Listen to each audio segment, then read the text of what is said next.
राम राम। आप सभी के अंदर विराजमान मेरे परम पिता परमात्मा को मेरा कोटि कोटि नमन। हमारा सदगुरु सुखराम जी महाराज के ग्रंथ में जति का संवाद चल रहा है। सतगुरुदेव और जति के बीच में ज्ञान चर्चा चल रही है।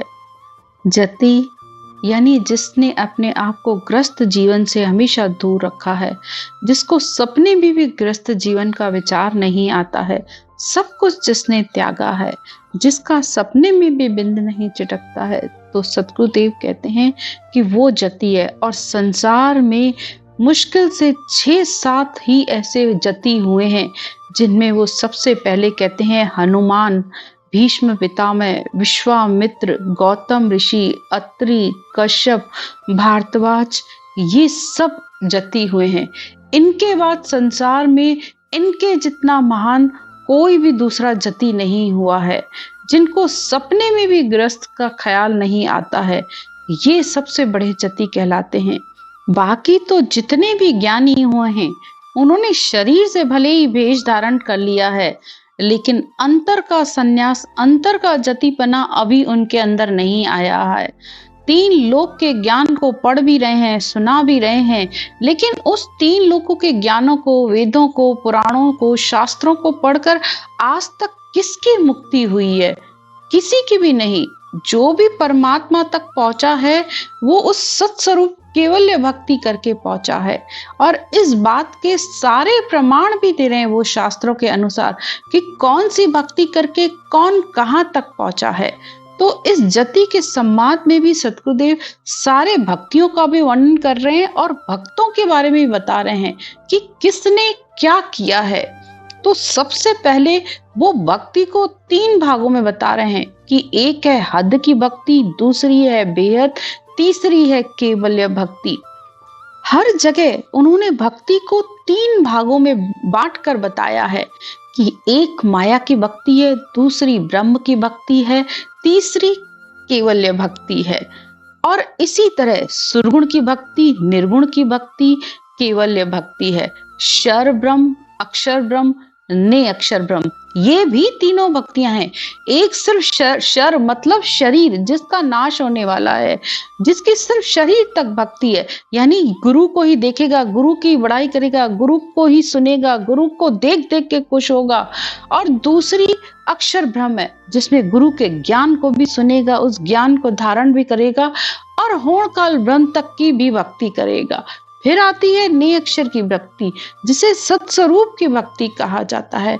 उसमें आत्मा इस दोनों श्वासों में सिमरन करके उस शब्द ब्रह्म के साथ उस आनंद लोक सत्स्वरूप यानी उस परमात्मा के देश पहुंचती है। तीनों भक्तियों का फल भी है, तीनों भक्तियों का गुण भी बताया है, सबको अलग अलग करके बताया है। माता की भक्ति, पिता की भक्ति और पति की भक्ति। जैसे संसार में तीनों अलग अलग हैं, इसी तरह परमार्थ में भी भक्ति को अलग अलग भागों में बांटा गया है। तो माया की भक्ति से तो रिद्धियां प्रकट होती हैं, और ब्रह्म की भक्ति करने से सिद्धियां प्रकट होती हैं, और सत्स्वरूप की भक्ति करने पर उस आनंद पद की, अमर लोक की प्राप्ति हो जाती है, जिसमें इस आत्मा का जन्म मरण खत्म हो जाता है।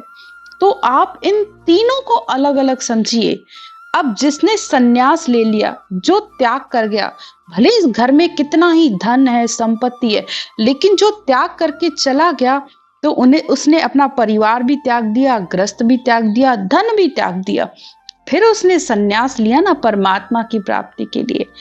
इसी तरह संसार में जब आप रिद्धि को भी त्याग दो, सिद्धियों को भी त्याग देता है, यानी रिद्धि सिद्धि भी तो धन के रूप में है, रिद्धियां सिद्धियां भी तो आकर जब काम करने लगती हैं, तो मनुष्य के अंदर अहंकार आ जाता है, तो वो फिर परमात्मा में मिलने से रह जाता है। तो इसलिए जिस तरह त्याग अंतर का चाहिए होता है, हर चीज का त्याग, संसार में शरीर से त्याग लिया, वो लो चाहे न लो, कोई फर्क नहीं पड़ता है। ग्रस्त में रहकर ग्रस्त को भी निभाओ, ग्रस्त के सुखों को भी भोगो, क्योंकि परमात्मा की प्राप्ति के लिए ग्रस्त कहीं आड़े आता ही नहीं है, बल्कि ग्रस्त में रहकर तो आपके सारे ऋण चुकते हो जाते हैं। पितृ ऋण, देव ऋण, ऋषि ऋण, सबसे आत्मा मुक्त होती है। सब कर्मों से, सबसे लेना देना अपना समाप्त करके फिर तो वो परमात्मा में मिलती है। अगर एक कर्म भी बाकी रह जाता है ना, तो फिर इस आत्मा को वापस आना पड़ता है। जिसे हमने पराभक्ति के बारे में सुन रखा है कि कोई ऐसा पराभक्ति 10वें द्वार तक उस मनुष्य को पहुंचा देती है, लेकिन वहां से भी आत्मा लौट आती है, क्योंकि कोई एक कर्म बाकी रह गया जिसकी वजह से वो आत्मा परमात्मा में नहीं मिल पाई। पराभक्ति को सबसे श्रेष्ठ भक्ति कहा गया है, जिसमें मनुष्य सिवाय एक परमात्मा के सब कुछ छोड़ देता है। कहते हैं कि उसका कपड़ा सिर्फ इतना होता है, इतना त्यागी होता है कि जितने में तन ढक सके सिर्फ उतना कपड़ा रखता है। खाना उतना खाता है कि कान के टुकड़े जितना, इतनी छोटी सी रोटी कि जिससे सिर्फ इस शरीर को चलाया जा सके। सब कुछ छोड़कर वो त्यागी हो जाता है, लेकिन फिर भी नहीं मिल पाता, तो यानी कि इसका मतलब मोक्ष प्राप्ति का रास्ता अलग है। तो उसी बात को जति के संवाद में भी समझा रहे हैं सद्गुरुदेव कि पुराणों को सुनकर, ग्रंथों को, वेदों को पढ़कर कौन किसकी कहां तक पहुंच हुई है, इस बात को समझो। मोक्ष की प्राप्ति का साधन अलग है, क्योंकि राजा बलि, 5 पांडव, हरिश्चंद्र, रुक्मांगद, राजा अमरीश, ये सच की राह पर चले। इन्होंने हमेशा सच का बोलबाला किया, तो इनको स्वर्ग की प्राप्ति हुई है। इस बात की गवाही शास्त्र भी देते हैं और संसार भी देता है।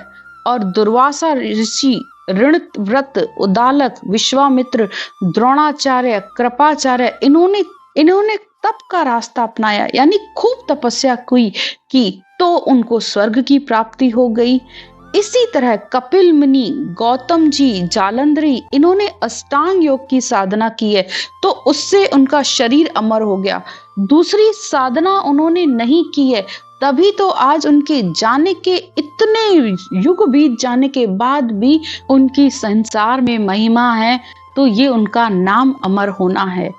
इसी तरह सनकादिक ऋषि, नारद जी, हस्तामन मुनि, अष्टावक्र जी, वशिष्ठ मुनि, दत्तात्रेय जी महाराज, इन्होंने तत्व यानी पारब्रह्म परमात्मा की भक्ति की। नवजोगेश्वर, राजा जनक विधेयी, वेद व्यास जी के लड़के सुखदेव, और इन्होंने कुदरत कला यानी ने अक्षर की जागृति करके बंकनाल से उलटकर केवल पद, आनंद पद की प्राप्ति की। यानी ये सत्स्वरूप की भक्ति करके उस परमात्मा में समाये हैं, उस अमर लोक में समाये हैं। और सद्गुरुदेव यहाँ तक कहते हैं कि मैंने भी इस ने अक्षर की भक्ति की है और उस अमर लोक की प्राप्ति की है, और वही ज्ञान मैं तुमको भी बता रहा हूँ कि तुम भी ये करके वहां आ जाओ।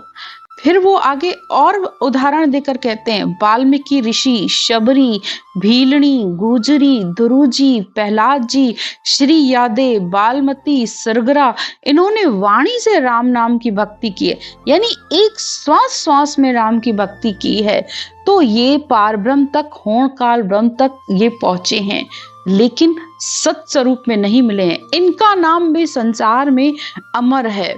और कलयुग में कबीर जी, नानक जी, नामदेव जी, राका जी, नानक जी, पीपा जी, संत दास, दादू दरियाव, इन्होंने सत शब्द और ने अक्षर की भक्ति की है।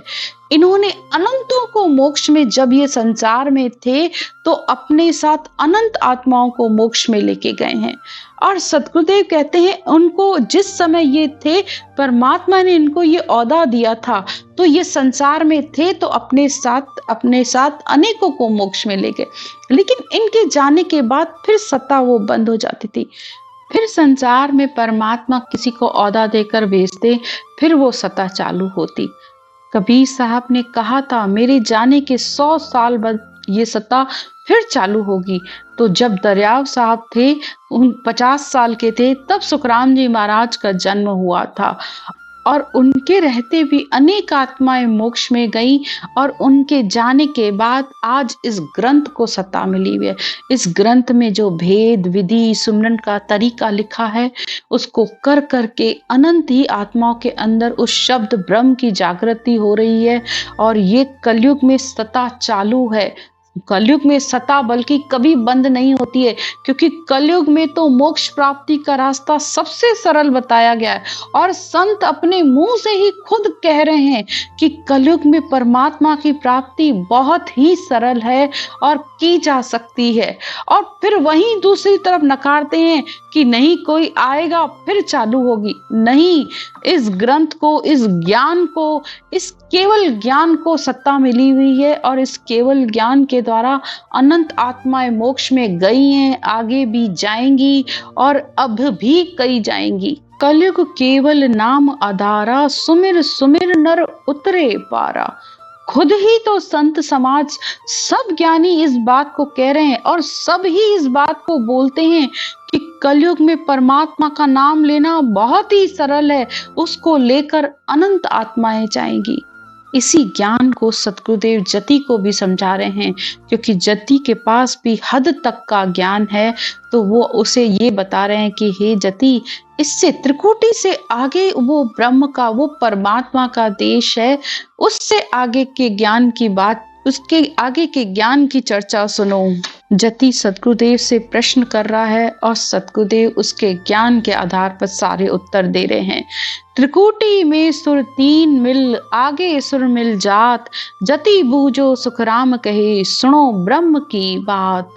सतगुरुदेव कहते हैं कि हे जति, मेरी बात को ध्यान से सुनो, ब्रह्म के ज्ञान को बहुत अच्छे से ध्यान से सुनना चाहिए कि त्रिकुटी में तो तीन सुर यानी ये देवताओं का त्रिकुटी में स्थान है, ब्रह्मा विष्णु महेश। यहाँ त्रिकुटी में तीनों ब्रह्म के देश हैं, उसके आगे वो 13 लोक हैं। और सुखमणा, ईड़ा, पिंगला, सुखमणा, ये तीनों ही पीछे मेरुदंड से होकर, सिर के ऊपर से होकर आकर इस त्रिकुटी में आकर मिलती हैं, जहाँ तीनों ब्रह्म के देश हैं। और तीनों ही एक साथ मिलकर फिर सुखमणा की धार आगे भजन होता है, तब ये आत्मा तीन ब्रह्म के इन 13 लोकों को पार करती है, फिर 10वें द्वार को खोलकर उस अगम देश में जाकर मिलती है। तो इस पर जति ने पूछा था कि वो आगे के 13 लोग कौन हैं, जिस पर सदगुरुदेव कह रहे हैं कि पहले तुम नीचे के तो मुझे बताओ कि वो देश कौन से हैं। और यही ज्ञान चर्चा अक्सर होती है। लोग आगे का तो ज्ञान पूछते हैं कि अरे इसके आगे क्या है, इसके आगे क्या है। अरे आगे की तो बाद में पूछी जाती है, पहले जहां तुम हो पहले उसका तो अनुभव करो, कहां पर हो, क्या अनुभव कर रहे हो, इस बात की ज्ञान चर्चा करो। इस बात को सबसे पहले समझना चाहिए। नीचे के स्थानों का ध्यान नहीं है और ऊपर हमेशा आगे की बात पूछते रहते हैं कि इसके आगे क्या होगा, मैं सुमरन तो कर रहा हूं, अब इसके आगे क्या होगा, जब यहाँ पहुंचूंगा तो क्या होगा। तो उस जगह को पूछने से लाभ क्या। अगर आप सुमरन करते करते जैसे आगे बढ़ते जाओगे, जैसे जैसे रटना से, परमात्मा से प्रेम आपका बढ़ता जाएगा, लगन और विरह के साथ सुमरन करोगे, तो जैसे उस देश में पहुंचोगे उसका अनुभव आप अपने आप करते जाओगे। क्योंकि अगर किसी के बताए अनुसार चलोगे तो फिर आप फिर कल्पना करने लग जाओगे, अरे उसको तो ये हो रहा है, मुझे ऐसा क्यों नहीं हो रहा है। हर आत्मा की यात्रा अपनी है, हर आत्मा के कर्म अपने हैं। हर आत्मा, हाँ, मिलता जुलता जरूर हो सकता है अनुभव, लेकिन कोई तो बहुत लगन से और ध्यान से सुमरन करते हैं तो हर जगह का अनुभव होता है। और कोई क्या होता है, कभी करते हैं कभी नहीं करते, तो उनको कुछ अनुभव होते हैं कुछ नहीं होते हैं, तो फिर उनको विश्वास नहीं आता है। जबकि यात्रा हर आत्मा कर रही है धीरे धीरे। उस कंठ कमल पर शब्द तो पहले दिन ही आ जाता है, लेकिन आपके करने कम या ज्यादा करने की वजह से किसी की यात्रा जल्दी हो जाती है पूरी, किसी की धीरे धीरे चलती रहती है। इसलिए अनुभव भी थोड़े कम ज्यादा होते रहते हैं, लेकिन होते सबको हैं।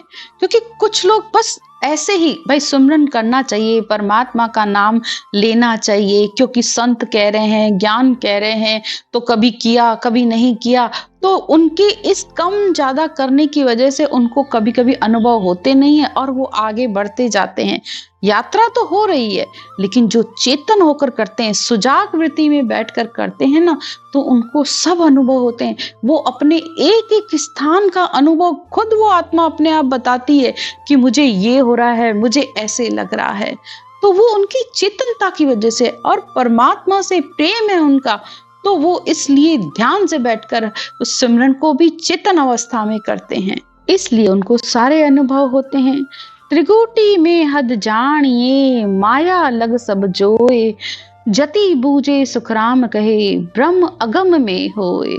अब सद्गुरुदेव कहते हैं कि हे जति, त्रिकुटी तक तो हद है, यानी ये तो माया का पद है, यहाँ तो रिद्धियां हैं। ब्रह्म का पद तो उस अगम में है।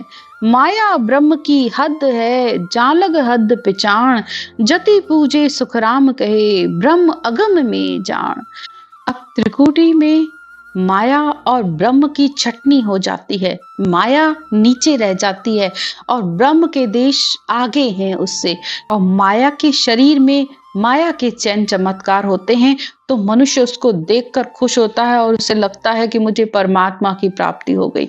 और त्रिकुटी में सबसे बड़े ध्यान समाधि लग जाती है, तो और उनको लगता है कि हम पूरे हो गए, फिर रटना बंद करके मुंह बंद करके बैठ जाते हैं। लेकिन ध्यान समाधि में और शून्य समाधि में बहुत बड़ा अंतर है। इस बात को अच्छे से आप समझिए। त्रिकुटी को खंड कहते हैं। त्रिकुटी से नीचे का शरीर पिंड कहलाता है और त्रिकुटी से ऊपर सारा एरिया ब्रह्मांड का है। तो जो पिंड में है, काम, क्रोध, लोभ, मोह, अहंकार, श्वास, मन, चित्त, बुद्धि सब नीचे हैं।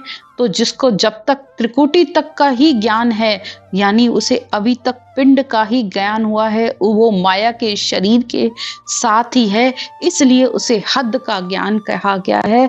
और हद से आगे बेहद के देश हैं और बेहद से आगे वो अगम देश है। इसकी आगे की चर्चा हम कल करेंगे। राम राम। सिमरन की विधि। सिमरन करने का तरीका बहुत ही सरल है। सबसे पहले आप अपनी इस श्वास को समझिए। हमारी नाभि से जब हम श्वास को ऊपर की तरफ ले जाते हैं, यानी नाभि से गहरा सांस लिया और वो नाक तक गया और फिर वापस उसे नीचे छोड़ा तो वो नाभि में गया, यानी ये श्वास अंदर गोल माला की तरह हमारे अंदर घूमता है। थोड़ा सा आप इस श्वास को देखने की कोशिश करिए। गहरा श्वास लिया, जब श्वास नाभि से लिया तो उसमें आपको राम राम बोलना है, और जब छोड़ा तब भी राम राम बोलना है, वो भी कंठ और जीभ के साथ।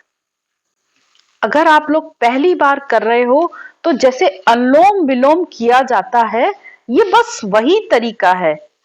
श्वास को ऊपर ले जाते हुए राम राम राम राम राम राम राम राम राम राम राम राम राम राम राम राम राम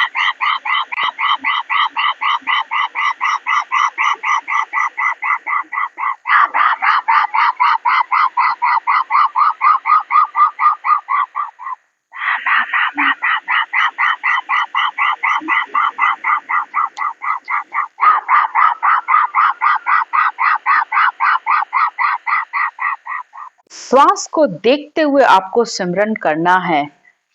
ये सिमरन की विधि है। जब आप इस तरीके से सिमरन करते हो तो वो सत्शब्द, शब्द ब्रह्म ने अक्षर आकर इस कंठ कमल पर जागृत हो जाता है।